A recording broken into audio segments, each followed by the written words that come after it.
Digital Bangladesh গড়ার অঙ্গীকারে সরকার গ্রামীণ জনপদের মানুষের কাছে তথ্য প্রযুক্তির সুবিধা নিশ্চিত করার লক্ষ্যে 2010 সালের 11 নভেম্বর দেশের সকল ইউনিয়নে স্থাপন করেন ইউনিয়ন ডিজিটাল সেন্টার। দেশের 4,547টি ইউনিয়ন পরিষদে 9,094 জন উদ্যোক্তার মাধ্যমে পরিচালিত হচ্ছে এই ডিজিটাল সেন্টার।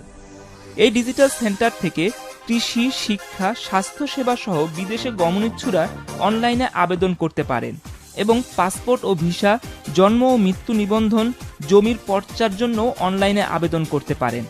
কথা হচ্ছিল বরগুনা জেলার আমতলী উপজেলার আমতলী ইউনিয়নের ডিজিটাল সেন্টারের উদ্যোক্তা জনাব আবুল বাশারের সাথে। আমি এখানে দীর্ঘ 1 বছর ধরে ইউনিয়ন ডিজিটাল সেন্টারে জনগণের সেবায় কাজ করে যাচ্ছি। এখানে আমাদের জন্ম নিবন্ধন, মৃত্যু সার্টিফিকেট, ওয়ারিশ সার্টিফিকেট, প্রত্যয়নপত্র, বিভিন্ন দরখাস্ত, মানে এখানে শিক্ষা, স্বাস্থ্য, তারপর কৃষি এ বিষয়ে ইন্টারনেটে ভালো সুবিধা পাওয়া যায়, পরামর্শ পাওয়া যায়। স্কাইপে দ্বারা এখানে বাহিরে কথা বলা যায়। এজন্য আমি নিজে খুব গর্বিত যে আমি একটা ইউনিয়ন ডিজিটাল সেন্টারে পাবলিকের কাছে সেবা দিতে পারছি। আমতলী ইউনিয়নের সাধারণ জনগণ ইন্টারনেট সুবিধা ও কম্পিউটারের মাধ্যমে বিভিন্ন সেবা পাওয়ার জন্য এখন আর দূরে কোথাও যাওয়ার প্রয়োজন হয় না।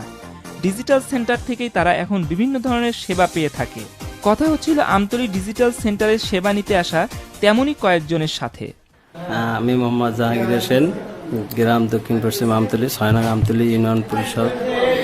আমি আমতলী ইউনিয়ন পরিষদের মাধ্যমে জন্ম নিবন্ধন, ওয়ারিশ সার্টিফিকেট, জাতীয় পরিচয়পত্র,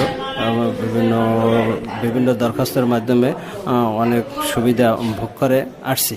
আমি মোহাম্মদ মিজানুর রহমান, গ্রাম দক্ষিণ আমতলী।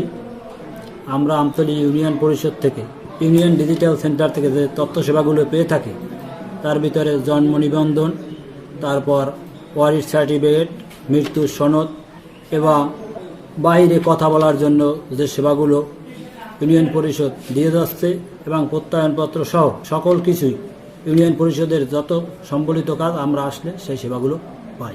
এই জন্য আমরা বর্তমান সরকারকেও ধন্যবাদ জানাই। তথ্য প্রযুক্তি নির্ভর ডিজিটাল বাংলাদেশ গড়ার জন্য সরকার ইউনিয়ন ডিজিটাল সেন্টারের মাধ্যমে স্বল্প সময়ে এবং হয়রানিমুক্ত সেবা প্রদান করার লক্ষ্যেই ডিজিটাল সেন্টার প্রতিষ্ঠা করেন। জাফর ওয়াহিদ, কৃষি রেডিও, FM 98.8, আমতলী, বরগুনা।